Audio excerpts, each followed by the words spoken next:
topic you are into is self-esteem. Do you think there's a lack of self-esteem nowadays visible? Yes, very clearly. In which way? Well, we can see that we try to compensate for a lack of self-esteem in many ways. And for example, on the field of education, people are putting a lot of time and energy into receiving diplomas, receiving a different level of experience, and you put a lot of energy into filling up your CV with information. And of course, education is good. It's good if you have results in what you do.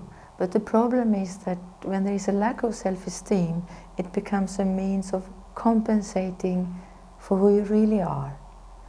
And so, when I compensate for who I really am, I create an image of myself instead. And I show that to the world. And people relate to my image, they don't relate to me. And so I can't keep a self-respect when I don't have self-esteem. And when I can't have self-respect, I don't know how to have relationships to the world either. So what I feel in the world today is that we lost connection with each other. Where might be the root of this lack of self-esteem, self-respect? Well, it's a loss of realization who I am. I mean, you can say I've lost understanding for who I am. I lost the experience of who I really am. I lost the connection with my true nature, or my original qualities. And for that reason, I can't feel respect for myself, but I start respecting others, or I look up to others, and I want to be like others.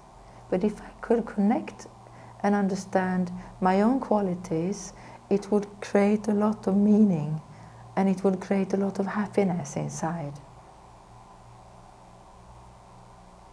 And what I mean about connecting with myself is understanding myself more from a perspective of eternal human being, and not the role that I'm playing. So we put a lot of emphasis on the roles that we are playing today. But isn't that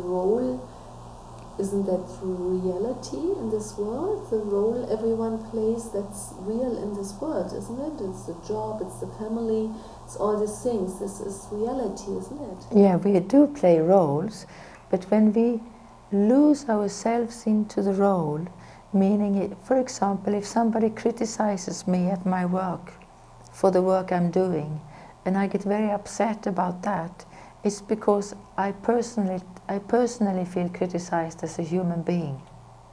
But of course I'm a human being, and a human being can make mistakes, so it's not the end of the world. But that's not what I feel when I get criticized. I feel like my world is shaking. And the reason for my world is shaking is because I identify so strongly with my role, so nobody should say anything. And it makes it difficult also to help each other to learn and understand things better, because nobody should say anything to me. That could be an angle of being attached to a role. Isn't this, that's, for my personal opinion, that's not a problem of present time, it's a very old problem in human beings. Yes. That they don't like to be criticized because everyone thinks I'm right and maybe the other one is wrong. But when we speak about self-esteem and you say it's a present problem, so how is it? Well, how is it connected to the present time? I mean, I think we see today is, if you look at television, you have a lot of competitions on presenting talents. You have a lot of shows about who is best in talent. And it draws a lot of attention to the talents. But talents are something that come and go. It doesn't actually put the value, it's not connected to my real value. But today we get encouraged to put a lot of value into talents.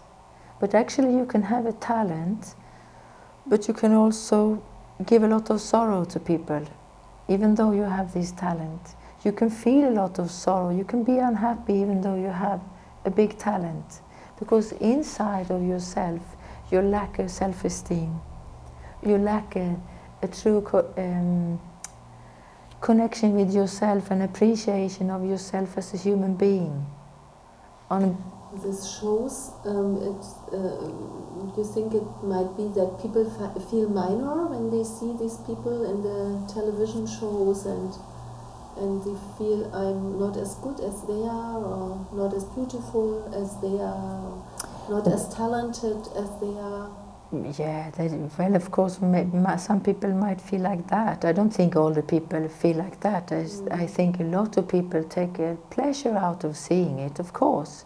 So I'm not criticizing that in itself, but you can look at it as a phenomena of how we put a lot of emphasis on what is on the outside, but we don't put a lot of emphasis on what is on the inside. And at the same time, you can see many people explore that today, and I think it's increasing. So the whole movement of mindfulness, for me, is like a sign of that people know that they need to look for something inside in order to create real satisfaction. And it has to do with recognizing who I am, for what I really am, and not what I believe other people want me to be. But still, one has a role on this earth. One cannot just live with mindfulness, isn't it? Of course not. But so a method of mindfulness would help you to reconnect with yourself. It's like an anchor, where you reconnect with yourself and reconnect with practical life also, where you don't feel you are in the hands of what other people want from you. So one side of having self-esteem is being able to stand up for yourself and not feeling subservient.